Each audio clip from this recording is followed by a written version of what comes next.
সুপ্রিয় পেঁয়াজ চাষি ভাইরা, আসসালামু আলাইকুম।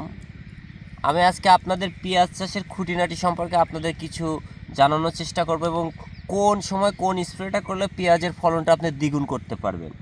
আসলে এখন যে আবহাওয়াটা চলছে, আমি সেই আবহাওয়ার উপরে ভিত্তি করে এই ভিডিওটা আপনাদের দিলাম। ভিডিওটা শেষ পর্যন্ত দেখলে আপনি বুঝতে পারবেন আসলে কি ভুলে বা কি কারণে আমাদের পেঁয়াজের ফলনটা কমে যায়। আমি একটু আপনাদের দেখানোর চেষ্টা করি। একটু ক্যামেরাটা একটু সামনে নিয়ে আসো তো মামা। আসলে দেখেন তো, পেঁয়াজের গাছগুলো কিন্তু এখন এই মুহূর্তে এরকম টান টান টান টান মানে সোজা সোজা হয়ে যাওয়ার কথা, কিন্তু পেঁয়াজের গাছটা কিন্তু এখনও বাঁকা বাঁকা হয়ে রয়েছে। এই কারণটা কি? এক, দ্বিতীয়ত আমি আরেকটা জিনিস আপনাদের দেখানোর চেষ্টা করি। একটু ক্যামেরাটা একটু আগায় নিয়ে আসো। এই যে পেঁয়াজের পাতাগুলো খসখসে, পেঁয়াজের পাতাগুলো কিন্তু মসৃণ না। এই মসৃণ না থাকার কারণটা কি আমি বিস্তারিত আপনাদের বলি। পেঁয়াজের পাতায় যদি থ্রিপস বা মাকড়ের আক্রমণ হয়, সেই ক্ষেত্রে আপনারা বুঝতে পারবেন পেঁয়াজের পাতাটা খসখসে ভাব থাকবে। যদি মাকড় এবং থ্রিপসের আক্রমণ হয়, সেই ক্ষেত্রে আপনারা দেখতে পারবেন যে গাছের পাতাটা এরকম খসখসে এবং প্রচুর পরিমাণে, আমি একটু দেখানোর চেষ্টা করি, ক্যামেরাটা একটু আগায় নিয়ে আসে। এই দেখো কুটি কুটি পোকা কী পরিমাণ দেখা যাচ্ছে। হ্যাঁ হ্যাঁ, কুটি কুটি কী পরিমাণ পোকা। এটা কিন্তু থ্রিপস। এইটা যদি আপনি সঠিকভাবে নিরাময় করতে না পারেন, তাহলে কিন্তু আপনি শত চেষ্টা করে যত প্রকারের ভিটামিন দেন এবং যত প্রকারের আপনি পচনের বীজ দেন, আপনার পেঁয়াজ কিন্তু ভালো হবে না।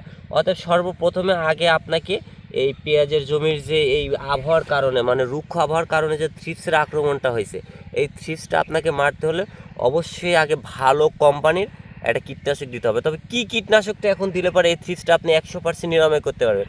আমি সর্বপ্রথমে আপনাকে বলবো নিতেন পাইরাম প্লাস, নিতেন পাইরাম গ্রুপের যে আসলে কীটনাশকগুলো রয়েছে, নিতেন পাইরাম প্লাস ডাইনোটিফিউরান, আপনার 80WDG, ভালো ভালো কোম্পানির রয়েছে। আমি আবারও বলছি, নিতেন পাইরাম প্লাস ডাইনোটিফিউরান 80WDG, এটা যে কোনো ভালো কোম্পানির পার লিটার পানিতে 1/2 গ্রাম হারে আগে সমস্ত জমিতে স্প্রে করে দিবেন। স্প্রে করে দেওয়ার পরে তারপরে আপনি একটা ছত্রাকনাশক স্প্রে করুন। ছত্রাকনাশক কী দিবেন?